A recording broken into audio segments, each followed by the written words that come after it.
Welcome in, everybody. It is the Walkthrough Game Day Show presented by Country Roads Air Duct Cleaning. Take me home to comfort. And we've got Gene back on camera this week. We got the old technical difficulty thing figured out. And yes, it is West Virginia Houston week. Neil Brown versus Dana Holgorsen.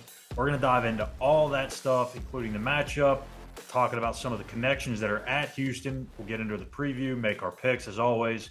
But first, Gene, we've got to hit a sad note here, and that is the passing of former West Virginia lineman and your teammate, Dale Wolfley, passed away at the age of 56 over the weekend. And I hit you up, or actually you hit me up immediately once you found out. And it's a tough deal, man. As soon as I saw it on Twitter, I couldn't even believe that it was real, that it was true. But obviously you are somebody that has been around Dale for many, many years. Again, played with him for a few years at West Virginia. So I'll allow you to take a few minutes to talk about Dale here. And I just want to make sure that we here at the Walkthrough Game Day Show Mountaineers now send our prayers and our condolences out to the Wolfley family. Absolutely. I'm usually not at a loss for words, but when it comes to Dale, it's not just me. I'm sure anyone who's played with Dale, who's ever been around Dale, who's ever met Dale Wolfley will know that you met a special individual. I put it in a post the other day that God blesses us to be around special people in our lives. He brings these type of magnetic energy to our lives in so many different ways. Dale exemplified that. This guy, there's so many different things I can say about this man, but he's going to be missed, Schuyler, for many reasons. You know, at the end of the day, to pass on at 56 is young, sudden, obviously it was sudden. So those are things that sometimes it's hard to comprehend. And this hits different, this definitely hits different. Dell and I are a year apart. You know what I mean? He's 56, so, I'm 57. So at the end of the day, we played a few years at WVU together. Not only was he a good teammate, he was a great person. You understand? So,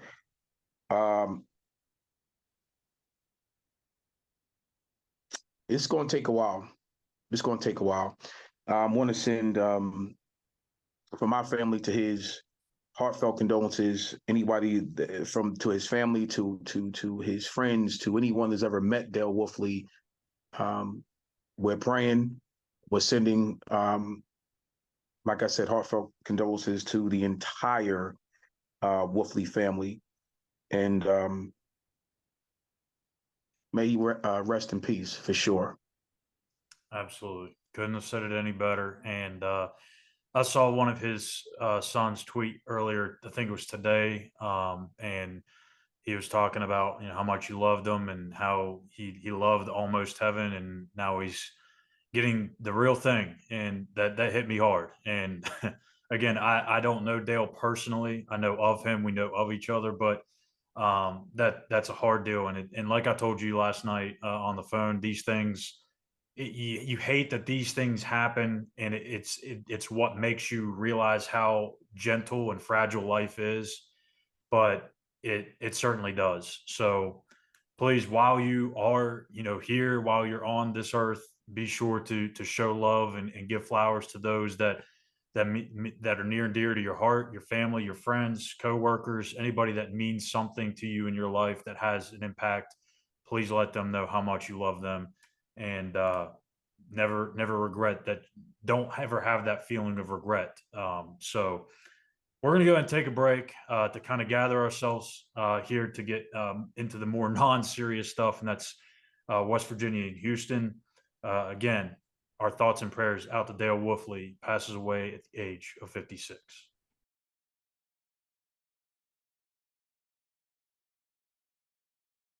Do you have dirty air ducts? Is your dryer vent plugged up? Well, odds are you probably don't know the answer to that question. Fortunately for you, we know a guy.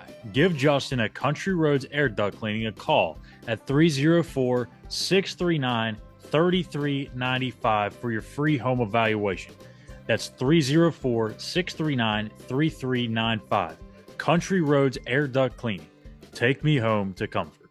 All right, everybody. So we are back here on the Walkthrough Game Day show, and we are going to talk a little bit about the guy, Dana Holgorsen, which is Eugene likes to kid with me, call him my guy. But That's right. You're a guy. Yeah, he's my guy. So, but anyways, Dana Holgorsen, obviously, this the big storyline this week in this game. It seems like every week this year, Gene, it's been something for this West Virginia team. They haven't beaten a top 10 team on the road in X amount of years, and in Penn State they had that opportunity. The Pitt game, but obviously it's Pitt the first time you host them in X amount of years at home. Texas Tech, you hadn't beat them in the Neil Brown era. TCU, you finally start to gain some momentum, and yet you go on the road and you're still a 14-point underdog on the road. They still don't believe you. This week, it's West Virginia against Dana Holgorsen, their former head coach. We'll put this up here on the screen. Dana's time at West Virginia, obviously things got started a little differently, was expected to be the head coach in waiting to follow in Bill Stewart's footsteps. May God rest his soul as well. 10-3 in his first year, won the Orange Bowl, 7-6, 4-8, and then kind of went an above average season there for a couple of years before they refound they regained some success there in 2016 with Schuyler, Howard and company going 10-2 before losing in the Russell Athletic Bowl to Miami. And that kind of a gap year. It was kind of the first year with Will Greer in 2017. Things didn't go as smoothly as expected. He got hurt at the end of that season, probably changed how that year looked on the record. And then they get out to a tremendous start in 2018, ranked as high as number 6th in the country before falling to Iowa State. They lose the last 2 games of the year, but they still had a chance, Gene, to get to the Big 12 championship in that 2018 season. So I know what your thoughts are, Gene, on Dana Holgorsen and his time at West Virginia, but maybe not everybody else does. So give us your thoughts on how those 8 years went and kind of what you took away from it, and whether or not this program made progress while he was at the helm. Here's the thing. Listen, when you're the head coach, which I like to say the CEO of an organization, right? Because you're the face, right, of the program at that particular point. That's the position that you're put in.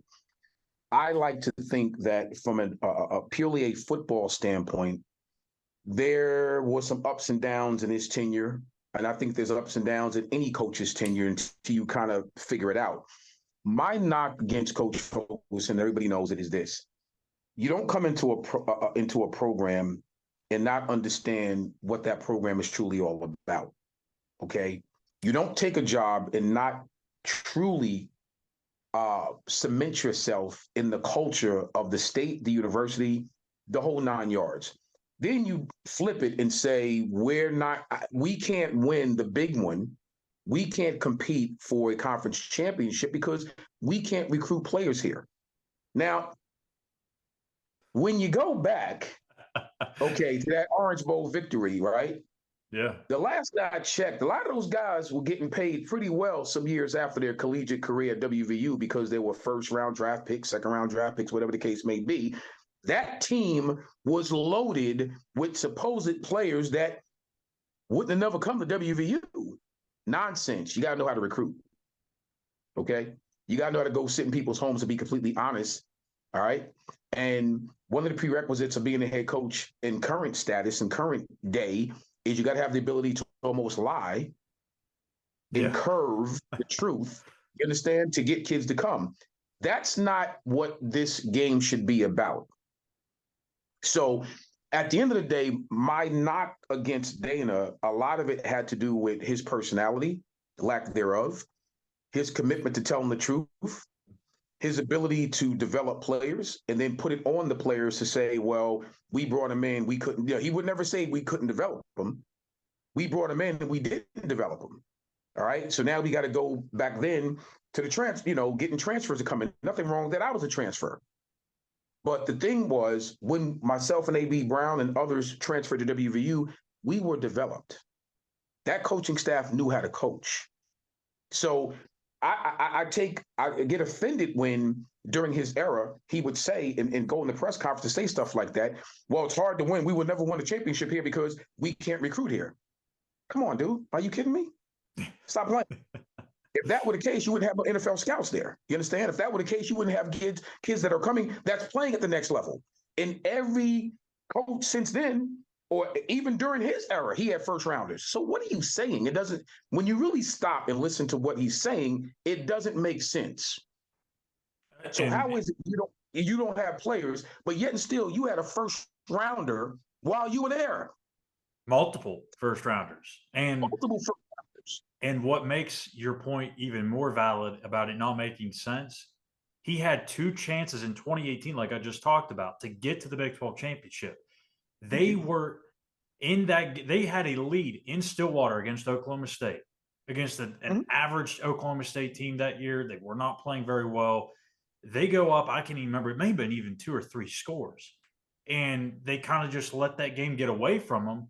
But then yet you still had a chance to, if they had won that game, they were in the Big 12 championship, no doubt. They still had a chance the following week on that Black Friday game where Kyler Murray and company came to town against Oklahoma to win that game. It was an absolute shootout, a lot of fireworks, an exciting game. They still almost won the game. They still had a chance to. They had a chance in that game from the moment it started till almost the very end.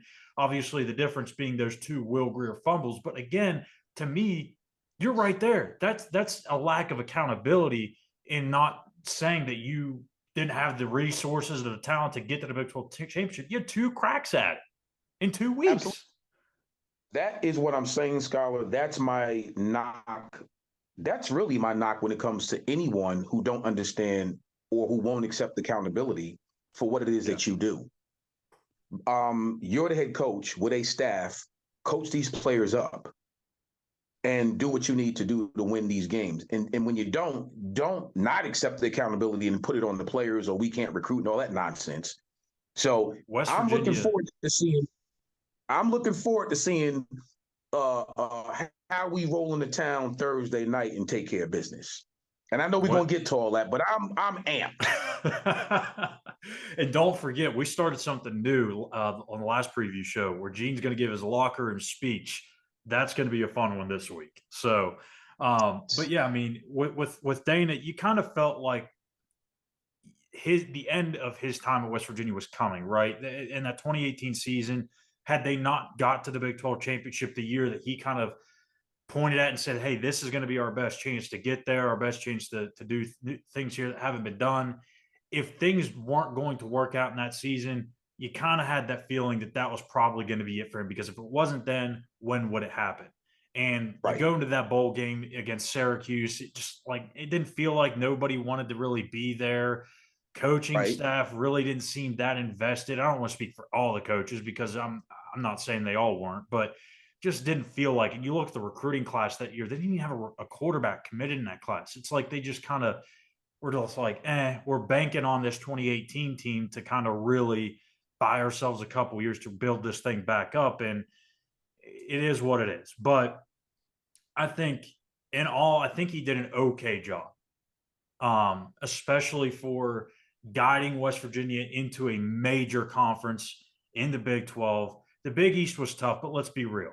Those last few years between Dana and even Bill Stewart, that was not the same Big East that was, back when Rich Rod was in it and Don Nealon and such like that. That's a totally different conference that they were playing in. So for them to make that transition was kind of impressive, I think, to go in and do what they did during Dana's time. But again, it felt like it was a time for a change. And like you said, Dana didn't seem to really fit well with the people here in West Virginia. And I think that's really why, Gene, Neil Brown has maybe even still had some people optimistic about the future heading into this season before they got off to this 4-1 start, that, hey, let's give the guy some time because he fits with the people of West Virginia. He gets what it takes to win here. He's a part of the fabric. He's from this area, essentially being from Kentucky, and he's all about doing the right things. To me, listen, that's why I always say I have nothing against Neil Brown. I think he's an excellent steward of the position when it comes to guiding these young men from a character perspective, making sure they're doing the right thing. That those things are insurmountable important when you have these young men that's coming to your university. They're going to be quality student athletes. They're going to be quality people. They're going to be, listen, let me tell you something. They're going to be human beings far longer than they're going to be football players. Let's be clear. Yeah. So who's coaching them is very, very important. So that, to me, that trumps all. If you happen to win some games along the way while you're teaching them life skills through football, and I know a lot of people, they get it, so I've read comments some years ago when I said that. They were like, well, a coach is not here to teach life skills. Yeah, they are. Yeah, they are. Yeah, the good ones It's do. a big part of it. Of course it is. The good ones do. And that's why the good ones are paid the kind of money that they're paid. And that's another whole tangent. But my point is, if you are excellent enough to teach life skills while your young people are there at that university and they're getting their degrees, they're doing what they're supposed to do, and they get a chance to go to the next level and provide for their families, kudos to them. That's a beautiful thing. That's a beautiful end story. But when you're talking about 98% of these young people won't play professional football, but they'll be something other than football, right? Then you need to teach them some character, some team leadership skills, all these other things that go along with life while they're there playing at our great university at WVU. So if you got a coach that understands that, man, you got a good one. So for that, Neil Brown, for me, when he took the job, I was really elated because I felt with his background, that was the right guy for the job. That's how I felt. Yeah. Yeah. And it's nice to see he's out to this 4-1 start, and maybe this turns into something where it's a special year for the Mountaineers, and all of a sudden there's no more hot seat talk. He is clearly the head coach moving forward. But speaking of Dana, how's he done since leaving West Virginia? Well, let's see. First year, 4-8, which is kind of to be expected in your first year. You're trying to establish the culture that you want. Everyone's culture is different, obviously. There's a vast difference between Dana's culture and Neil's culture. But 2020, the COVID shortened year, they were 3-5, lost the New Mexico Bowl. And I think a lot of people around Houston are probably starting to think, oh no, like, did we just overpay a lot of money to this guy and Dana Holgorsen, because now he's 7-13 through his first 2 years on the job, and there's a lot of concern. Well, he answered that with a 12-2 year in 2021. They win the Birmingham Bowl, but last year I think was a little bit of a letdown. They went 8-5. They still had a lot of good pieces. They had Clayton Tune at quarterback, Tank Dell, but for some reason they lost some games they probably shouldn't, and ended 8-5. And now this year they're 2-3 and 0-2 in Big 12 conference play. And the biggest key here, say that one more time. 2-3 and 0-2 in Big 12 conference play. Thank you. I just want to put that in perspective. and those two games are against common opponents for West Virginia, and TCU and Texas Tech. So both of those games they lost by an average of 23.5 points. They were in the game for the first half. Second half, they let things get away. So second half seems to be kind of where these games get away. And again, we've talked about it for how many weeks, Gene? These newcomers, they're going to have issues with depth. When you go through this gauntlet of the Big 12 week after week after week, and yes, look, the Big 12 may not be the SEC. It may not be the Big 10. And you could argue that the Big 12 is having somewhat of a down year. But still, to make that leap from where Houston was in the American Athletic Conference to the Big 12, it is a massive jump. Sure. And when you make that massive jump, you're going to see the toll it takes on your team in the second half of games and as we go throughout the schedule. I think there's something to be said about being able to compete consistently week in and week out versus, no disrespect to the, but there's something to be said like you said, and that's depth. You're talking about depth, and that's what that is. But to be honest with you, it's also coaching. It's also coaching because, especially with Dana's situation, because he was here already. Yeah. So he understands what this is all about, right? This is not new to him. So, bringing Houston into the Big 12, He's done this before. and then, right, and then him understanding. Now, here's what's interesting. If you couldn't recruit supposedly at WVU Big 12 talent, now I'm just look here now. I just want to know what say he in 2 or 3 years when Houston cannot compete consistently in the Big 12. What say he about recruiting talent to Houston if you couldn't recruit them at WVU? I'm just curious now. And here's, and again, I think there's a little bit of a window here where you can probably say, you know what, Dana, like if things don't go great in these first couple of years of Big 12, like it's kind of expected. But the difference is this time when Dana takes a team from wherever conference they were to a power conference like the Big 12. So when you go from when he took West Virginia to the from the Big East to the Big 12, it was kind of like out of nowhere, right? They didn't have extra or 1, 2, or 3 recruiting classes to recruit to, saying, hey, when you get here, you're going to be playing in the Big 12. Houston, they had that. They had that for a year or two. They had that to be able to to pitch to their recruits and say, hey, if you come to Houston, you're going to be in the Big 12. You're going to be playing on the big stage. You're going to be playing against this team and that team and that team. And if you don't have the talent to recruit in that time frame to build your team into a spot where they can be competitive in the Big 12, again, we're 2 games in, but through 2 Big 12 games, they have not been competitive. That's alarming. Not only is it alarming, let's just say, look, let's just call it what it is. If you're going to go out and recruit linemen, offensive linemen that might be 2 inches, 3 inches too short, they might be anywhere between 15 to 25 pounds too small, and you're thinking that you're going to, and this is offense and defense up front, and you're going to supplement them and platoon them to play consistently at the Big 12 level, the way you played, in your other conference, not going to work. Because look at it this way. If you are recruiting a certain type or style of, even on the skill player positions, right? A certain type of player that would have been more conducive to you playing in the AAC or whatever, that's fine. That's not going to work at the Big 12 level. And he knows that. The same problems he had at WVU supposedly with recruiting will be 5 times worse at Houston. Let me be clear. We're not talking about 5 slammer jammer basketball. We're talking about football, right?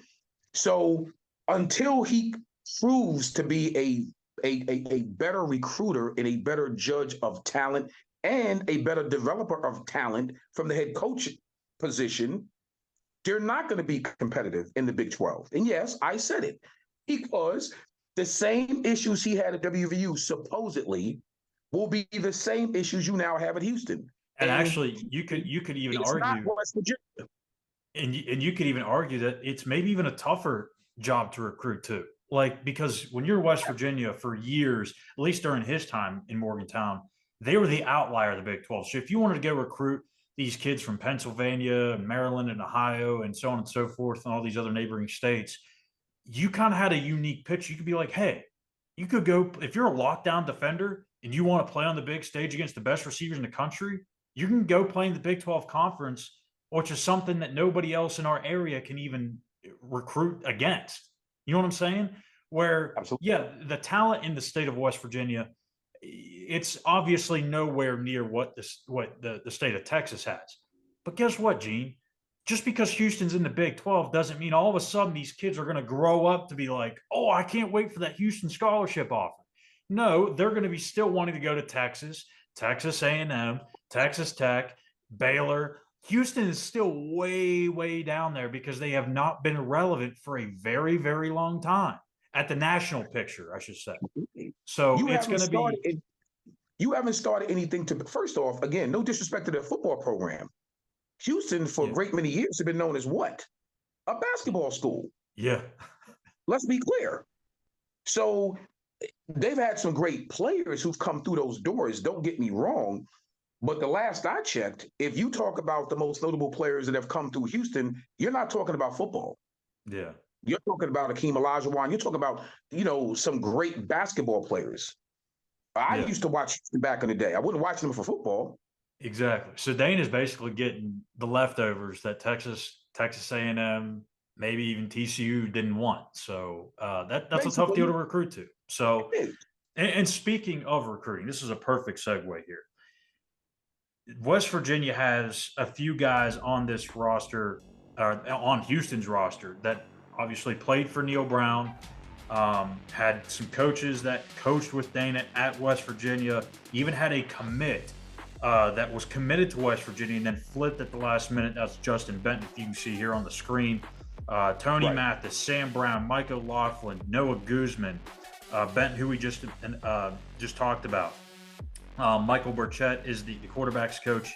Strength coach Daryl Bauer. DC Doug Belk, special teams coordinator Mark Scott. Receivers coach Daquil Shorts, who played at West Virginia for Dana. Ryan Dorchester is the GM there. Director of player personnel is Casey Smithson. And TJ Simmons, who played for Neil Brown and Dana, is now on the staff there as a GA. So that's a lot of connections. And this is exactly what I've talked about all week long. Look, it's not just Dana that has had this game circled on his calendar. There's a lot of guys that are waiting for this one. Even though they're 2-3, they're 0-2 in the Big 12, things aren't going well. It's a Thursday night game. It's a blackout. West Virginia is going to get Houston's best shot. Listen, I don't care about best shot, whatever. Check this out. Check this out. All of those players, all of the coaches that you just named, right? A good 65% of them traveled with him to Houston. Yeah. Now, I want you to understand logic. If you couldn't recruit at West Virginia, supposedly, why would you take 65% of that staff with you? Wouldn't you still have the same Burning issues? question. Wouldn't you still have the same issues with recruiting because you got half the staff with you? Well, I mean, honestly.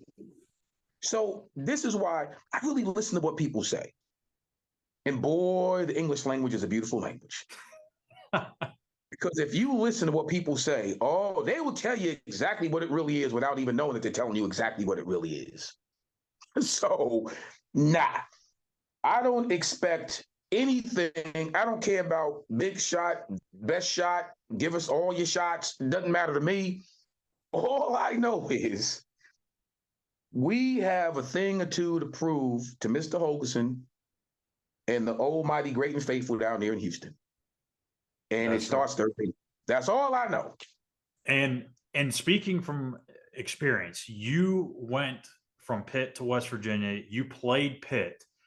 What is that like? What is going to be going through these guys' heads, like a Tony Mathis, a Sam Brown, Mike O'Loughlin, that played at West Virginia? Now they're getting their first chance to play against them.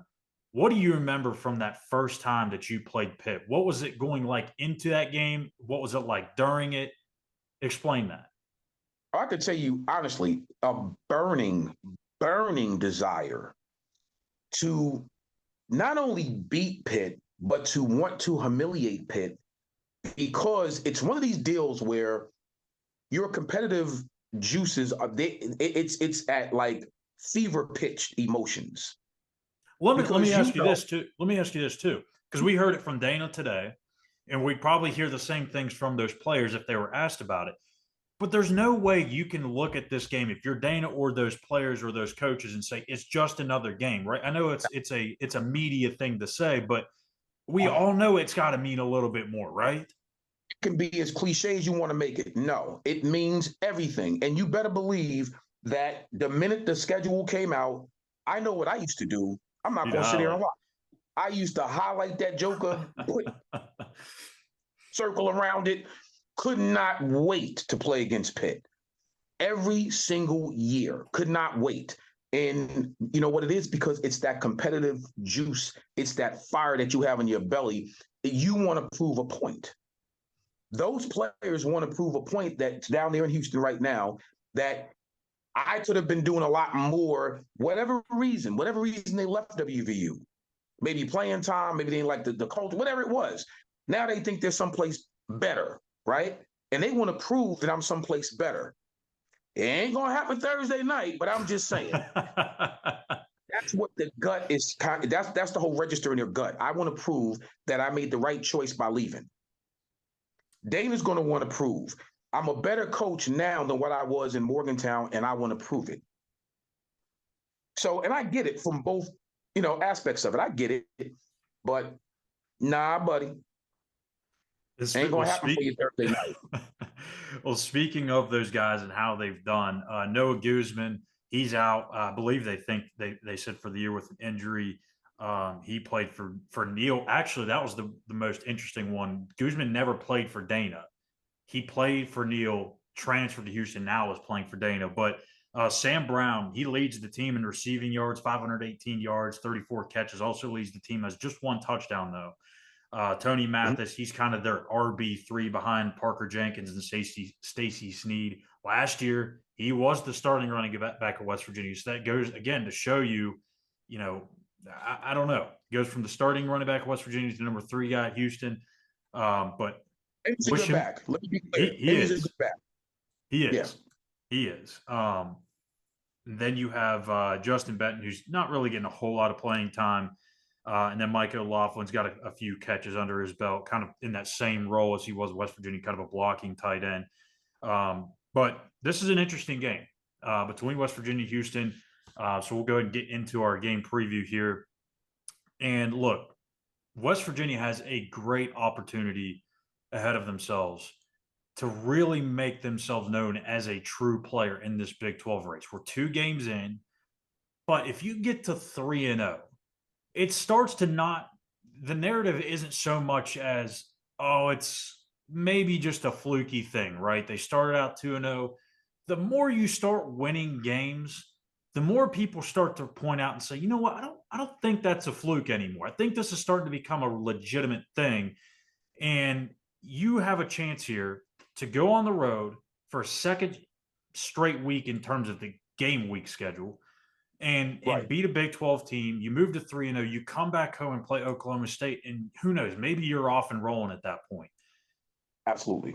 What is the main key for you in this game for West Virginia? Like you said, it's funny. When we beat Houston, you got 3 wins in the Big 12. Now you're sitting at 5-1, right? Yeah. The interesting thing about that is the media will have to look at you differently.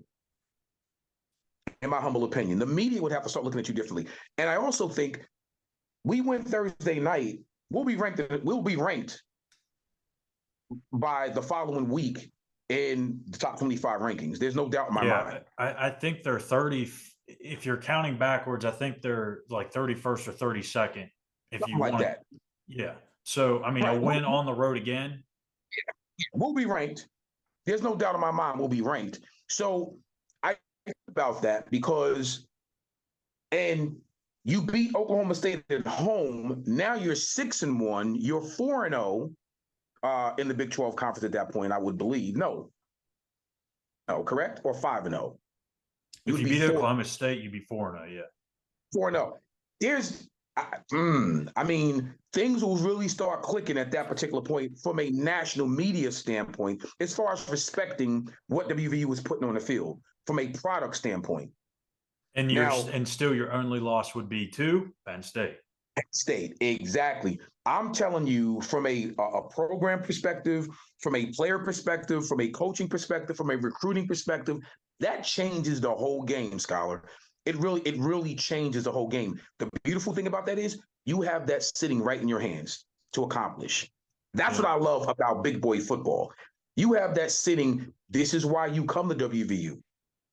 Not Houston. This is why you come to WVU. For these type of opportunities.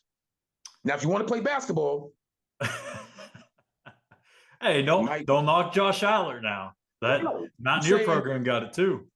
Oh, no doubt about it. We have a tremendous sporting program, period. I'm just saying, if you're talking about picking Houston for football versus basketball, yeah. So a little deeper dive into some of these numbers, which I thought was interesting. I kind of look at this every week, and I thought I'd share them on this week. Maybe I'll start doing this each week here on the show. I try to figure out what things are just glaring and what's obvious about these teams that you kind of look at and you go, okay, this is where West Virginia has to kind of take advantage of some things, and maybe this is where they're going to have a little trouble. So Houston ranks third in the Big 12 in passing, right? They're 281 yards a game. That on the surface could be like, oh crap, okay, the secondary is going to be tested this week. And don't get me wrong, they are. Mhm. But when you only run for 132 yards a game, that's 10th in the Big 12. That shows Right. you they are a one-dimensional offense. They can't establish the run. Again, I talked about it. Tony Mathis is in there. He's mixed in with Jenkins and Snead. Donovan Smith, the quarterback, is going to run the ball a little bit as well. Big kid um, that can break some tackles. But if you're averaging 281 yards a game, but you can't get the run game going, there's 281. That's not enough. You've got to get more going. So I think for this offense, they kind of bank on being the up tempo offense that you're used to seeing under Dana. They bank on the explosive plays happening, and this offensive line's not the greatest either. And the way we've seen West Virginia's front seven play in these first 5 games, I know you lost Trey Lathan, but this is a good opportunity to start getting some more sacks, some more TFLs, really establish the tone. Because in these types of games, Gene, when you're going up against somebody that's looking for their first Big 12 win and you're playing them at at their place on a Thursday night, it's going to be rocking. You've got to start out fast. And that's how these Dana Holgorsen type teams have to start out. They need to start out fast, get into their rhythm. And then that way they kind of dictate the tempo. Again, it's kind of been something we've beat the horse to death with over the last few weeks about dictating the tempo. Well, West Virginia dictated the tempo against up-tempo teams in Texas Tech and TCU, and look what happened. They don't like playing that way. And when they don't like playing that way, they don't execute well enough, and it shows in the final score. So I think offensively, when you look at that, again, TCU, they're right there. They average literally 1 yard less through the air than Houston. So that shouldn't scare you. Rushing the ball, TCU is fifth in the league, Texas Tech eighth in the league. Both better running teams. West Virginia did Right. give up some yardage against those teams, but they didn't break. That is the difference. When you spin the block to the other side of the ball, their defense is atrocious. And I know this is probably no surprise to you. It is not. They are 12th in both pass and run defense. They're 13th in points per game. But here, if you really want to kind of get into the deeper stats here, I don't know if it's too deep, but they are not very good on third down.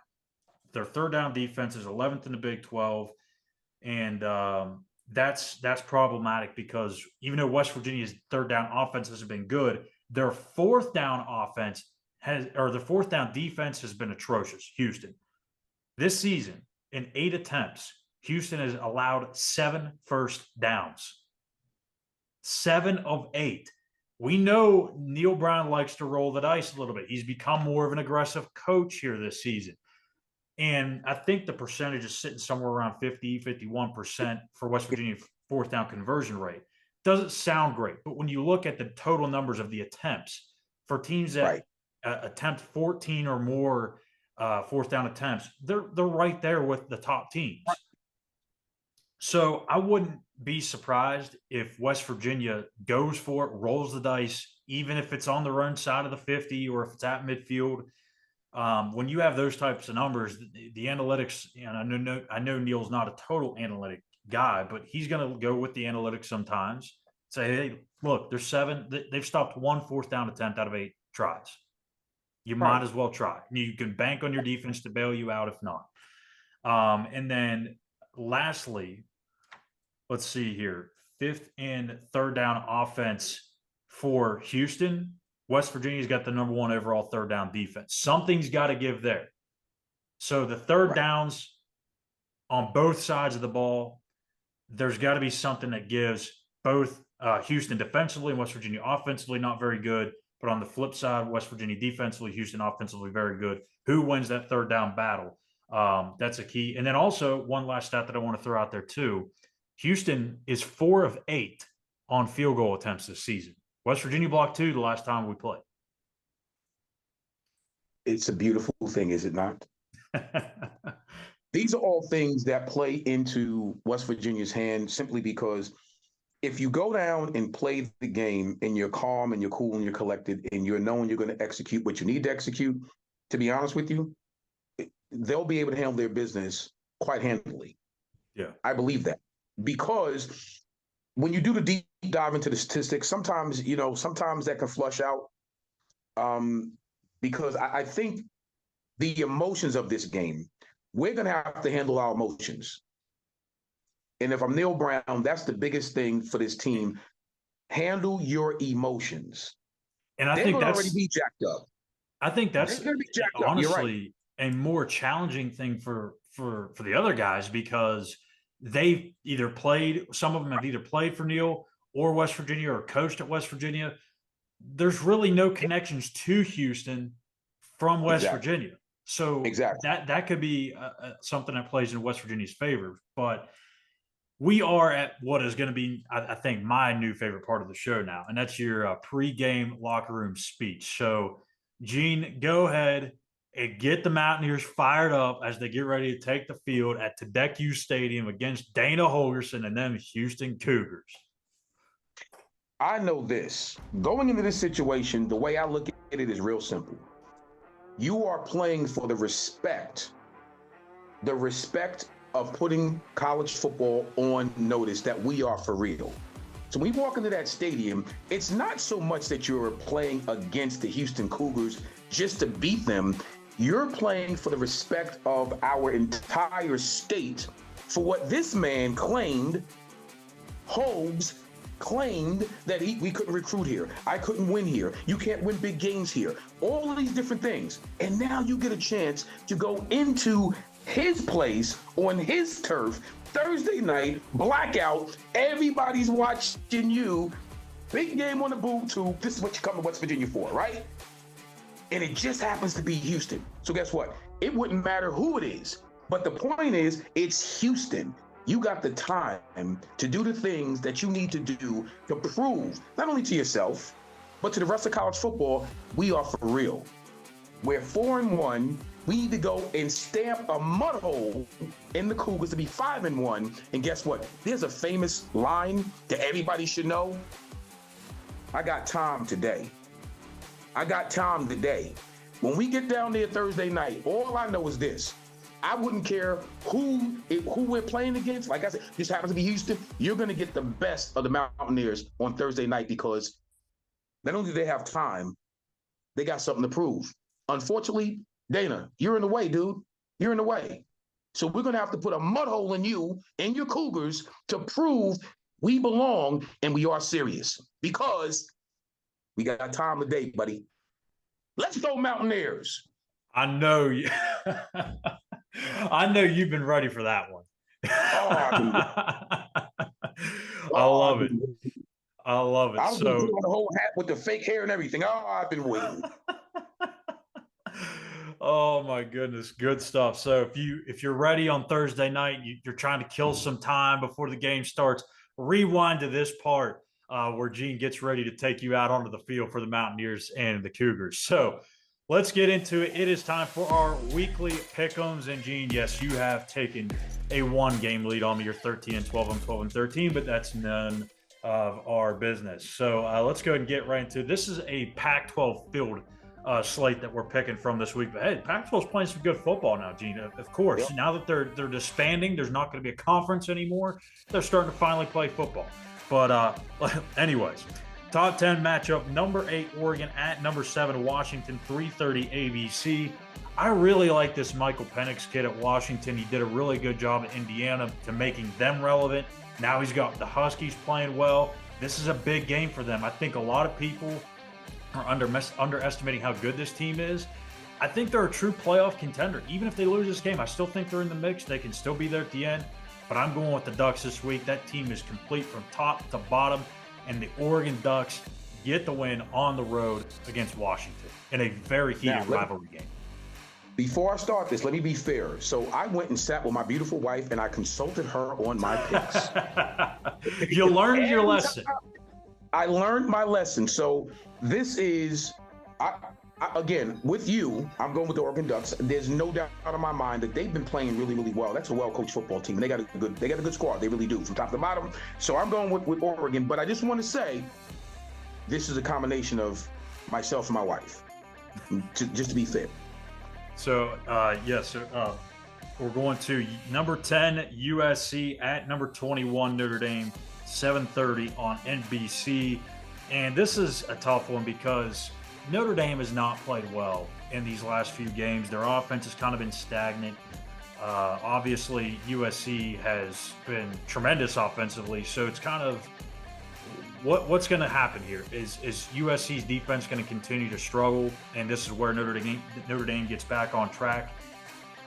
My gut, Gene, my gut is telling me pick USC, pick USC, pick USC. But for some reason, I like to tone my gut out sometimes. And this is going to be one of those times. I don't know why I'm doing it.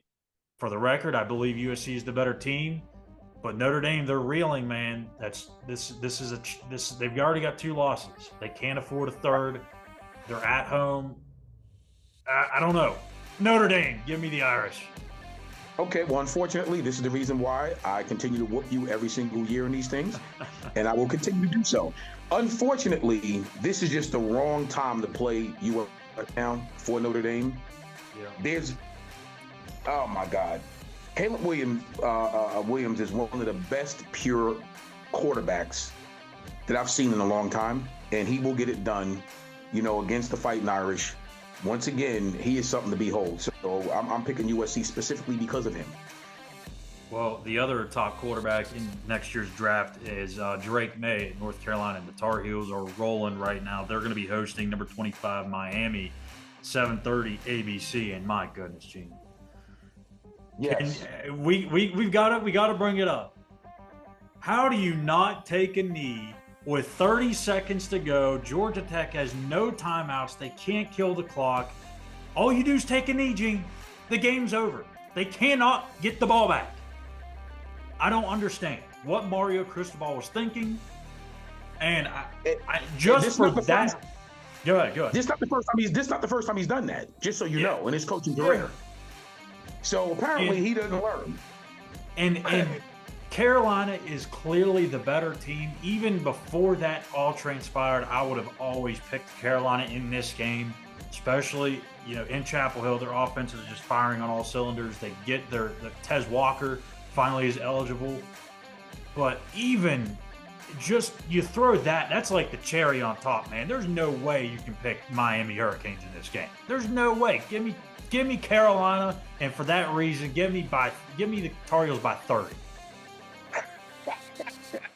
Well, unreal. Listen, I'm with the Tar Heels in this as well, and I'm not going to say by 30, but I will say, like you, I was going to pick North Carolina, period, just because of the matchup and because I see what's going on in Miami. North Carolina's playing some really good football, man. So yeah, I'm with the Tar Heels all the way. Going to the SEC, before we get to the West Virginia game, that's our last one. Missouri at number 24, Kentucky, 7:30 SEC Network. Missouri suffered their first loss. Brady Cook, a very good quarterback no one really talks about, going on the road to Kentucky. Obviously, they got walloped against Georgia, but you can't really fault them for that. Georgia's going to do that to a lot of folks. I think Kentucky bounces back this week. They're back at home at Kroger Field, and they get Ray Davis, the really good running back. I think he's going to run all over this Missouri defense. I like the Wildcats bouncing back at home in this one. Give me Kentucky. Give me Missouri for the reason of they have something to prove, and I think that what a great opportunity for them to go on the road and play a really good and should be pissed off Kentucky team.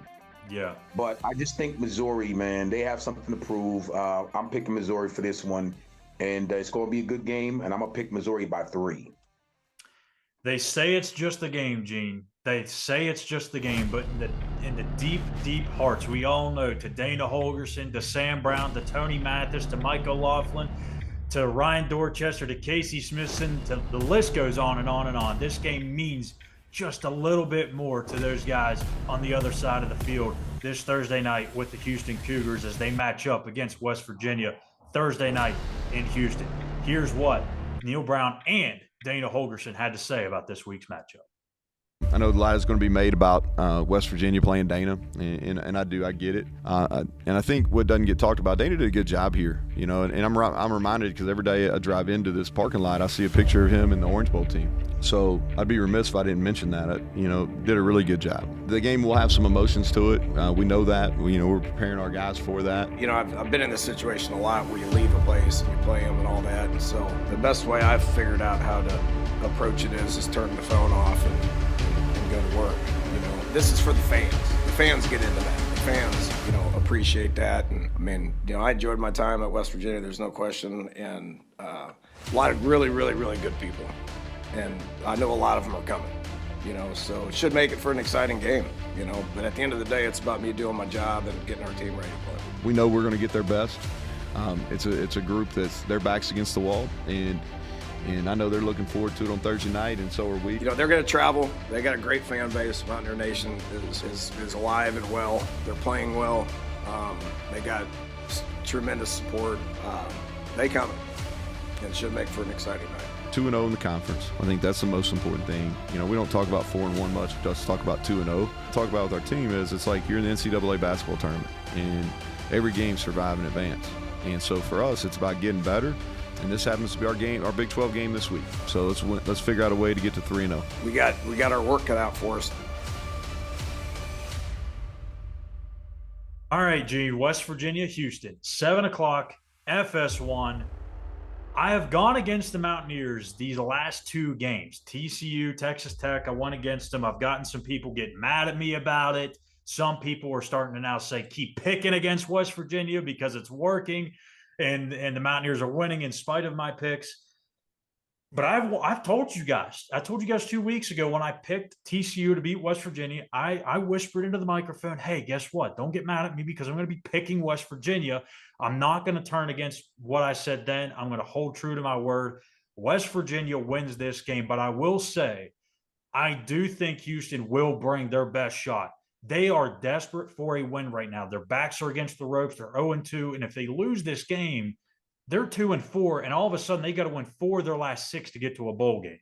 This is a very important game for a lot of reasons outside of the obvious against West Virginia. But yeah, Houston, this is a scary game. And again, we talked about it week after week. Every game that you think is a guaranteed easy win is never that. So I think this is a tough place to play. You're going to get Houston's best shot. West Virginia finds a way. When you look at Houston's team, I just ran through all the numbers. They're one of the worst teams in the Big 12. And if you're a true player in the Big 12 conference race, like West Virginia believes they are, you've got to beat the worst teams in your league, even if it's on the road, and you're going to get their best shot. Give me West Virginia. It's about time that you've come to your senses. Don't blame me if they lose, but I'm just saying. You already know where I'm at with this. Mountaineers all day long. The bottom line is this. I don't care, best shot, no shot, whatever. It is what it is. You come to West Virginia for games like this. You come to West Virginia to prove your point. You come to West Virginia to have these type of highlight moments when you're in the pressure cooker and you know you have to win. On the road and back of Kroger's doesn't matter to me. Houston does not have what it takes to play and beat West Virginia. And West Virginia, this particular ball club, just so you know, is not the type of ball club that thinks ahead or looks past this particular game. They'll be ready. They'll be ready. And we got time today. West Virginia, man. West Virginia for both of us. I think that might be the first time since Duquesne? No, Pitt. We both picked them against Pitt. So yes. It is a rare occurrence that we agree on any of our picks, but we did not do that for the first 4. I think we kind of went back and forth there this week, but we're on the same page when it comes to the Mountaineers and the Cougars on Thursday night. And but yeah, so that's going to do it for us here today. We appreciate you. I know this is an abbreviated week. The show's going up today instead of the regularly scheduled Thursday, so that way you guys can kind of digest this information, maybe rewatch it a time or two. And also, in our weekly pick'ems, we did have a winner last week. If you have not yet, which I know you haven't, at least at the time of this taping, please reach out to us via our Gmail account that I put there in the comments a couple of weeks ago to claim your prize. And we are doing that all season long. So if you get all 5 picks right in that week, you will win a autographed Eugene Napoleon picture. We've already got one winner. Can we get a second? Drop your picks in the comments on YouTube below. And make sure you hit subscribe. Mountaineers Now. Give us a like. And we'll see. We'll see what happens on Thursday night between the Mountaineers and Cougars. West Virginia, again, has a chance to improve to 3-0 in Big 12 conference play, 5-1 on the season. So for Eugene Napoleon, I'm Schuyler Callihan. You've been watching the Walkthrough Game Day Show presented by Country Roads Air Duct Cleaning. Take me home to comfort. We'll see you guys Thursday night here on the Mountaineers Now postgame show. Take care.